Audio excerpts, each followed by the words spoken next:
Olá, o Brasil Repórter de hoje discute sobre racismo. Segundo o dicionário, essa palavra traz a ideia de que uma raça é superior à outra. Neste programa daremos o foco no preconceito contra negros. Você vai conhecer a história de pessoas que sofrem ou sofreram algum tipo de discriminação racial.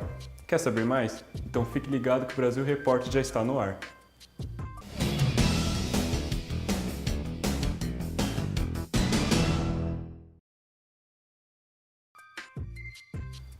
Segundo o IBGE, 53% dos brasileiros afirmam serem negros.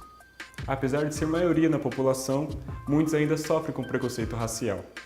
Você vai conhecer agora a história de Deb, uma mulher negra, microempresária e moradora da cidade de Curitiba. A reportagem é de Letícia Costa. Débora Caroline Pereira, mais conhecida como Deb, é dona do salão Deb Tranças, localizado no centro de Curitiba. Ela considera que a capital é uma cidade difícil para a população negra e conta como foi lidar com o racismo em sua infância. Curitiba é uma cidade bem difícil. Para a população negra, para as pessoas negras, é uma cidade difícil, porque você é muito reparado, muito olhado, e há muitos anos atrás, quer dizer, não tantos anos atrás, assim, mais difícil de se lidar com o racismo. Então, eu cresci sem referencial identitário, que é eu ter em quem me espelhar. Em quem olhar e dizer, nossa, que linda, eu posso ser, posso estar, tenho merecimento para isso, posso merecer tais lugares, posições na sociedade, ou até mesmo com a fase da infância é onde marca mais, né? As bonecas nunca são como você, elas não têm um cabelo como o seu. Então, como toda criança, quase toda criança negra que não teve seu referencial na época, né, na década de 80, para mim, comigo não foi diferente. E um pouco pior porque Curitiba é muito, muito difícil. Então, você já não tem muita referência dessa população negra e nem da participação do negro em vários espaços. Então, a infância foi sem referências. Então, eu queria ser lisa, eu queria ter a pele clara, eu queria ter um cabelo claro. Não gostava da minha estética. Com 5 anos, eu tomei banho de que boa. Até ouvi uma preta curitibana maravilhosa, Carol Conká, falando sobre, eu chorei um monte, porque também me identifiquei, passei que boa no corpo, porque eu estava suja. Então, piadinhas como, ela tá suja, passou do tempo, ficou muito tempo no forno. Isso para criança é cruel, porque olhavam para minha mãe, olhavam para mim, e eu não tenho nada da minha mãe, tipo, né, falando da questão do fenótipo, da estética. Isso foi muito difícil, porque então eu cresci com baixa estima, acreditando que eu não era merecedora, que eu nunca poderia casar, que eu nunca teria alguém que me amasse. Eu achei que eu não ia ter filhos, eu achei que ia ficar sempre sobrando, porque as minhas amigas todas arrumavam namorado, na fase da adolescência ninguém me queria, né? Assim vamos dizer. E até eu entender que esse sentimento não era algo de dentro de mim, que na verdade ele foi implantado, demorou muitos anos. Foi somente na fase adulta que Débora passou a ter uma série de questionamentos e, após se aproximar de outras pessoas negras, pôde se entender e se perceber. E foi dessa forma que ela começou a trabalhar como cabeleireira. No início, com a intenção de aprender a cuidar do próprio cabelo, Deb não fazia ideia de quantas outras mulheres viria a ajudar. Enquanto eu me sentia feia, desprezível, chegou um momento que eu comecei a questionar, mas por que a população negra está restrita à periferia? Por que nós não estamos nas bonecas? Por que eu não tenho alguém como eu na televisão para admirar? Por que eu sou feia? Alguns questionamentos começaram a surgir na minha cabeça, o que me fez me aproximar de outras pessoas negras que são militantes, que participam, são negros em movimento, pessoal de movimento negro. Mas isso foi acontecendo na fase adulta. Então eu passei a infância toda, a adolescência, sem me enxergar enquanto mulher negra, enquanto uma adolescente negra pertencente a um grupo estético. Essa ansiedade por querer ser, me descobrir, me levou ao principal questionamento da mulher negra, o cabelo. Eu acho que é o ponto de interrogação maior da nossa cabeça, porque o seu cabelo não é bonito. É isso que a sociedade pautada num padrão eurocêntrico de beleza diz. Quando a boneca é lisa, quando as atrizes são lisas, quando tudo é liso e o produto é feito para deixar seu cabelo baixo, sem volume e liso. Então, ela diz nas entrelinhas que o seu cabelo não é bonito. Então, assumir esse cabelo não é algo fácil, e nós mulheres sabemos disso, desde a fase da infância. E a criança negra, a menina, principalmente, porque os meninos raspam o cabelo, e as meninas? como fazer, raspar o cabelo. E a questão dela ser feminina, dela ser garota. Fica como? Então, ela tem que ter um cabelo. E como que ela vai lidar com esse cabelo? Aí as piadas são diárias. Então, eu passei a infância ouvindo que o meu cabelo era bucha, bombril, que não era bonito, que não dava para fazer nada, que era só cortar, raspar, jogar no lixo, coisas desse tipo. E os amiguinhos reproduzem, que ouvem em casa, ouvem na rua. Então, é uma reprodução do racismo. Por conta disso ser muito dolorido, muito doloroso para mim, algo muito forte, eu procurei saber. Peraí, mas por que o meu cabelo é assim? Mas dá para fazer outras coisas. Então, eu via muitos filmes norte-americanos, eu via os negros usando trança, as meninas. Mas como assim essas tranças? Eu quero aprender. Eu quero fazer. Eu quero que o meu cabelo tenha muitas versões do meu cabelo, para me sentir bonita. Então, foi na busca de me sentir bonita, essa sensação de olhar no espelho e dizer eu sou bonita, é que eu acabei entrando na área da estética. Então, foi por uma demanda pessoal minha. E eu não achei que eu iria fazer cabelo de outras pessoas. Eu achei que era só o meu.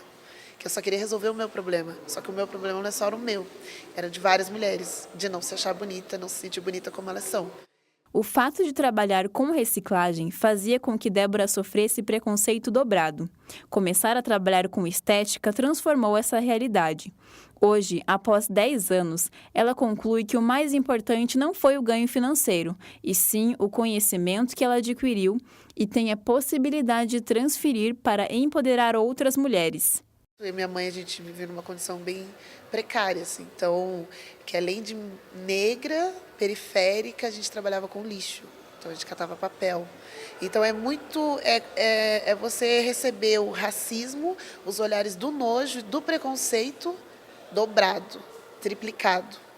Então, por isso que eu digo que essa cidade é uma cidade dura, que invisibiliza pessoas periféricas, invisibiliza pessoas que trabalham o dia a dia, lutando para você ter uma vida melhor, um mundo melhor.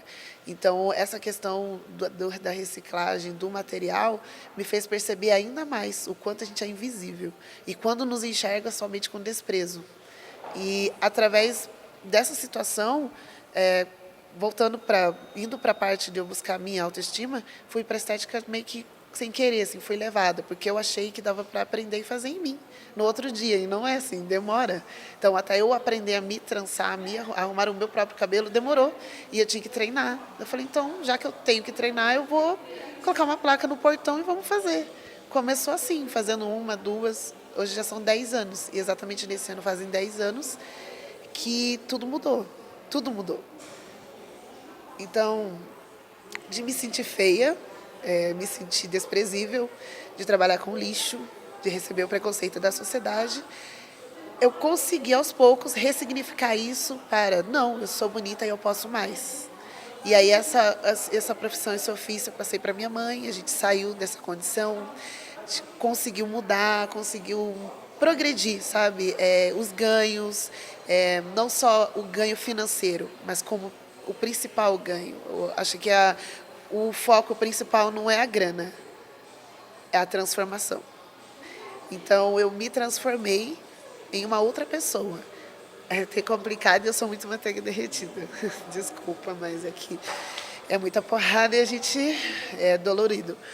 As situações de racismo que sofreu a impulsionaram a se conhecer e a se aproximar do movimento negro da cidade, onde ela encontrou forças e também uma fonte de conhecimento sobre o seu povo.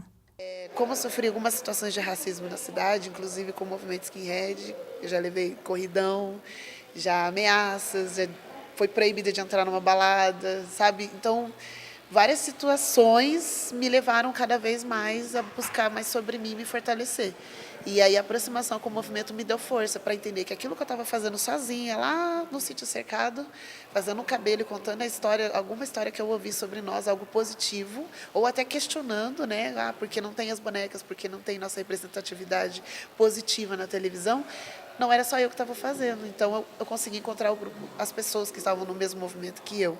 E a gente se cruzou através das tranças. Houve uma oficina em 2007, Trançando Ideias, era o nome do projeto, onde a Federal participou, trazendo um pessoal do Rio de Janeiro.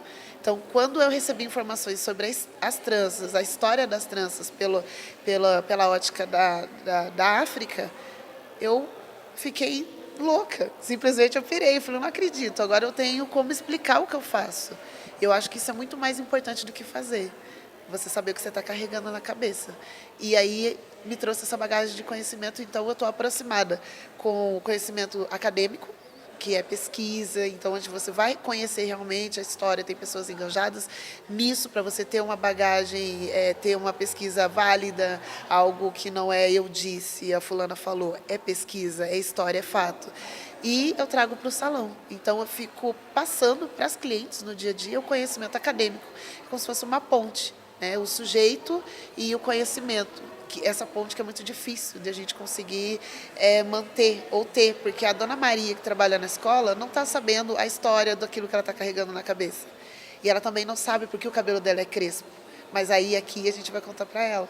Hoje, a cabeleireira e estudante de serviço social lembra dos caminhos que percorreu para chegar onde está. Para ela, o principal é transmitir para as mulheres negras curitibanas conhecimento e liberdade. A questão estética me levou a várias coisas que virou uma árvore, né?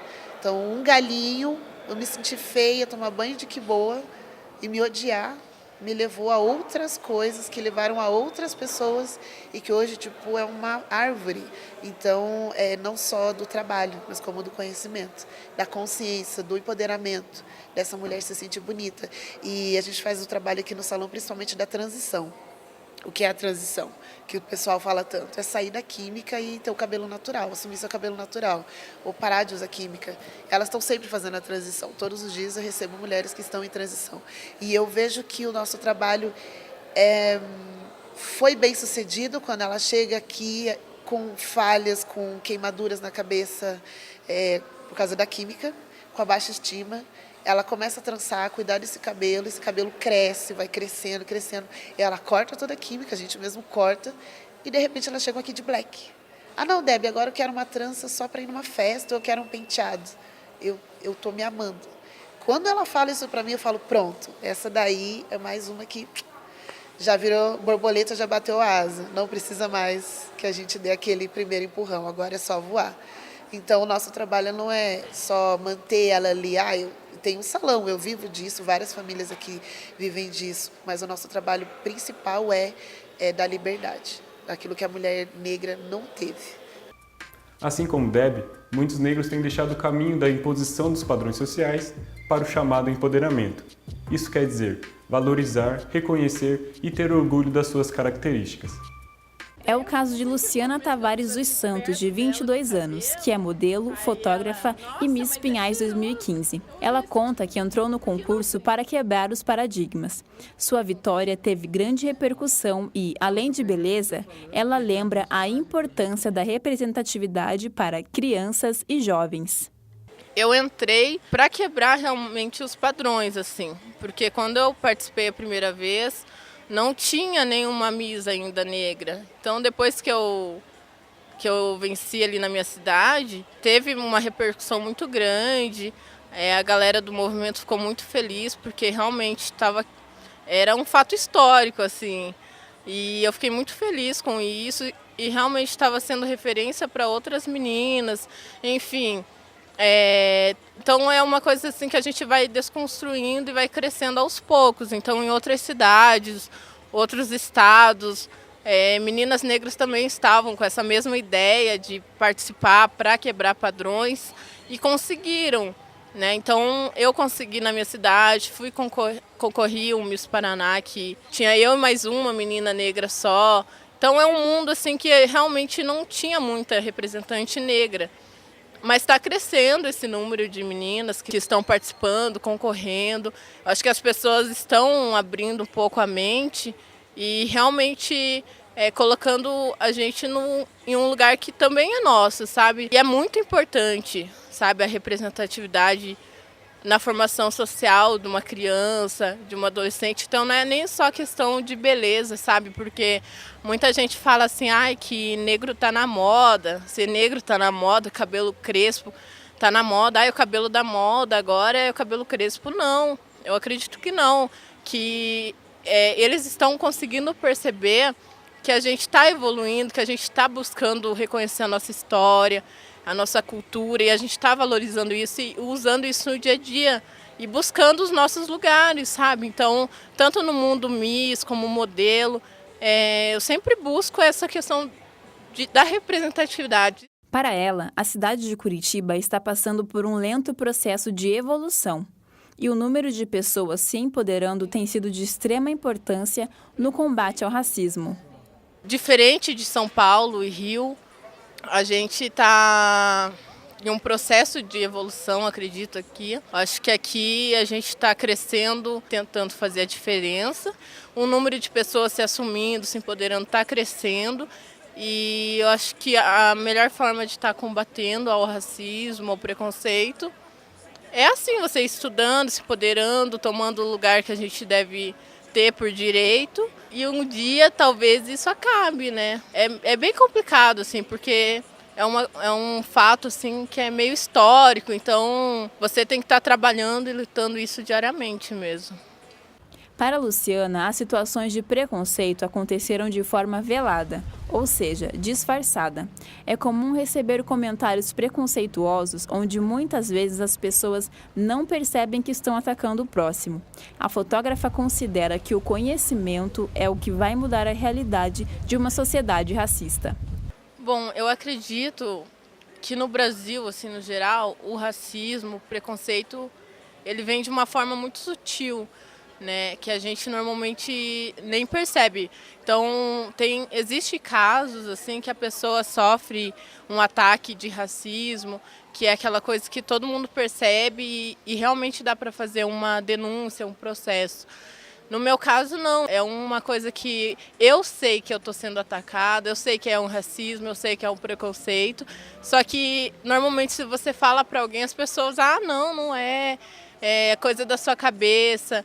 Então, acho que isso acontece muito no dia a dia, realmente. Por exemplo, lugares também, na rua, numa faculdade, a forma que alguém te trata em uma loja, como as pessoas te vê. Então, as pessoas, pelo simples fato de uma pessoa não imaginar você com uma profissão boa, você sendo alguém com uma profissão legal, isso já é uma forma de preconceito, né? De você julgar a pessoa pela forma que ela é.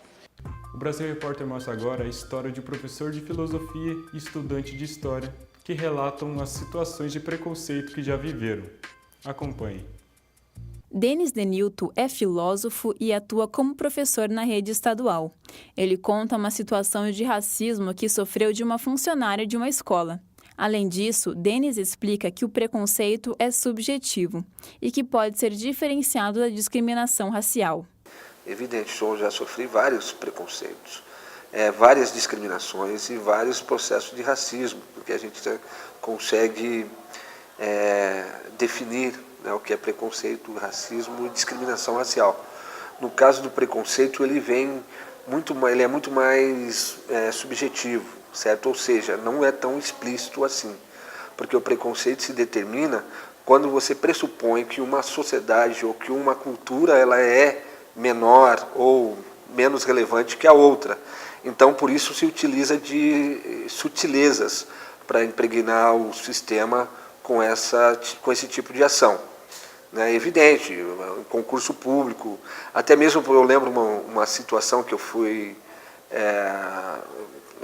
pegar algumas aulas, aqui no Paraná a gente fala pegar aulas, porque eu tenho 20 horas de concurso, 20 horas são aulas extraordinárias. E aí fui mandado para um determinado colégio na Zona Sul e chego lá para me apresentar, né, com as 20 aulas que eu precisava pegar de filosofia. E estou esperando o diretor para o lado de fora e de repente a pedagoga... E na minha frente tem um outro professor também, professor de educação física. A pedagoga pede para o professor de educação física entrar, conversar com o diretor. E logo em seguida ela sai e fala: o senhor deseja alguma coisa? Porque nós só estamos atendendo professores hoje. Então você tem cada situação, entendendo? E eu imediatamente falei para ela: não, eu não desejo muita coisa não, o Estado precisa de mim. E eu vim aqui buscar aquilo que é meu de direito. Gostaria de falar com o diretor, não com a senhora. Muito obrigado. Então é essa situação que a gente vive quando você tem um mundo estigmatizado por preconceitos.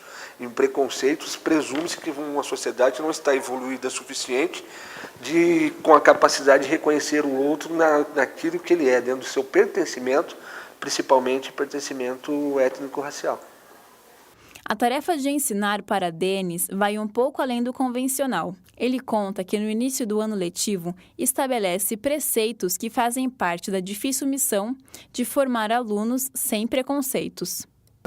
Sempre no início de ano letivo, eu coloco alguns referenciais para que a gente possa ter uma vida civilizada durante 200 dias de aula.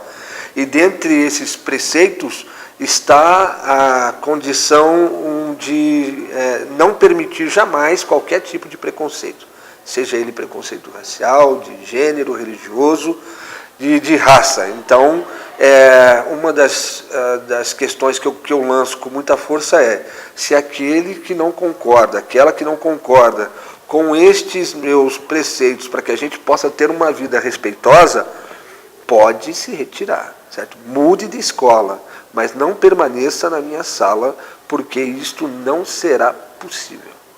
E aí é o ano inteiro uma luta, muito radical mesmo, para poder fazer com que a escola não perpetue aquilo que a sociedade sempre quer nos remeter, que são os preconceitos. Denis, que estudou nos Estados Unidos, destaca que o preconceito racial é universal e também cita diferenças que afetam na apropriação da identidade da população negra brasileira. O preconceito, na questão de raça e cor, ele é universal.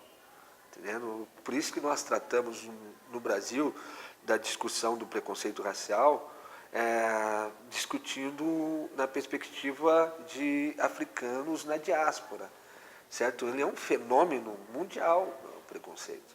Então, não há de se falar que quem sofre mais ou sofre menos. A questão é os instrumentos diferentes de combate ao racismo. Isso que é importante a gente frisar. Como você teve uma sociedade norte-americana fundamentada sobre uma perspectiva do evangelismo e permitindo com que eles estivessem cada vez mais sempre unidos, mas separados de uma sociedade branquiçada, você teve então uma construção e a permanência de uma identidade. Embora ruim estar separado, mas porém permitiu que o cara tenha um pertencimento étnico de que ele nasce negro, que ele vive negro e vai morrer negro. E que ele vai trabalhar na comunidade negra. No Brasil, nós temos um processo difícil, porque a gente tem uma sociedade interracializada, isso não é ruim, pelo contrário, mas, no entanto, você tem uma sociedade interracializada que reconhece uma matriz e nega a outra. Entende? Então, ele não fala que ele é negro, ele é pardo. Mas o que é pardo se não negro? Entende? Então, aí você tem toda uma confusão, porque a matriz na qual nós queremos afirmar nossa identidade europeizada no país, ela não nos garante a nossa identidade, muito menos a participação social, principalmente nos espaços decisórios dessa sociedade nossa. Então, ela não deve ser levada com tanta relevância assim, certo? Como nós damos. Mas veja bem, minha mãe é branca e o meu pai é negro, e vocês acham que eu devo negá-los? Não, ninguém está falando da negação da interracialidade. Certo? Nós estamos falando da representatividade social. Estou falando que você, oriundo desse casamento interracializado, não é o âncora do Jornal das 9. Nem vai ser. Por quê? Porque você tem uma sociedade dividida sobre a perspectiva, e aqui no Brasil é gravíssimo, porque você tem um preconceito de cor. Quanto mais vai escurecendo a pele, mais distante dos espaços. Certo? Nos Estados Unidos você tem uma sociedade com consanguinidade. Tu é negro porque você tem sangue negro. Entende? Então, aí sim, no caso Alice aqui passaria por branca, né? A própria, essa menina que vinha aqui, Mariah Carey, nós chamaríamos de branca, mas ela é negra, por conta da consanguinidade. Então, o Brasil está longe de encontrar o seu aspecto fundamental enquanto sociedade unificada por conta de não reconhecer suas matrizes, né? Então, lá, quando fechando, nos Estados Unidos é isso, você tem um espaço definido e o bom da definição é que você define o campo de disputa também, certo? E aí nós vamos para a magistratura, nós estamos em todos os espaços. Ó. No campo do ativismo, Denis é presidente da UNegro do Paraná, União de Negros pela Igualdade. Esta entidade política, que tem a missão de derrotar o preconceito, também está presente em outros estados do Brasil. A UNegro é uma entidade, ela está presente praticamente em todos os estados da União, né? E o trabalho fantástico da UNegro é justamente na garantia dos direitos de mais de 50% da população. É uma entidade política mesmo, sabe? Ou seja, prevê que a gente precisa garantir, discutir, provocar isso em todo o sistema que está aí de gestão da nossa sociedade. Então, aqui no estado do Paraná, nós trabalhamos também sob essa perspectiva, certo? De atuar politicamente à medida que as outras entidades, grupos culturais possam ver garantidos os seus editais, a sua forma de atuar em um setor específico. É essa a função da UNegro, derrotar o preconceito de uma vez por todas na sociedade. Daí, do ponto de vista institucional, o Conselho ele vem integralizado para poder executar essas políticas. Por quê? No Conselho Municipal de Política Étnico-Racial, ele é composto pelo Executivo, o Legislativo tem sua representação, e a sociedade civil. A presidência sempre vai ser da sociedade civil, né? No caso aqui, neste momento, até 2018, eu estou como presidente dessa entidade que representa aqui 21%, 22% da população de Curitiba.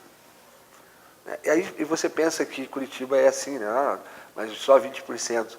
Na região metropolitana nossa, há cidades com mais de 50% de negros e negras.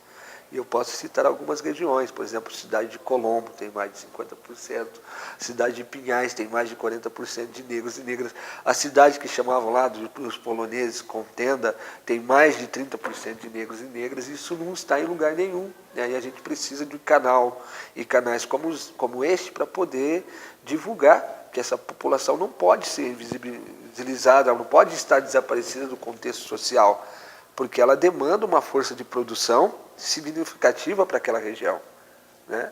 No caso, somos nós, negros e negras. Gabriel Santana estuda História na Universidade Federal do Paraná. Para ele, o preconceito em Curitiba acontece em diversos lugares. Ele descreve a situação que sofreu e que mais marcou sua vida. A gente pega no ônibus, no banco, em qualquer lugar onde uma pessoa negra vá, ela recebe olhares, ela recebe comentários racistas. É assim, não tem essa coisa da descrição. Embora a gente saiba que existe um racismo velado, aqui em Curitiba a questão é mais escancarada.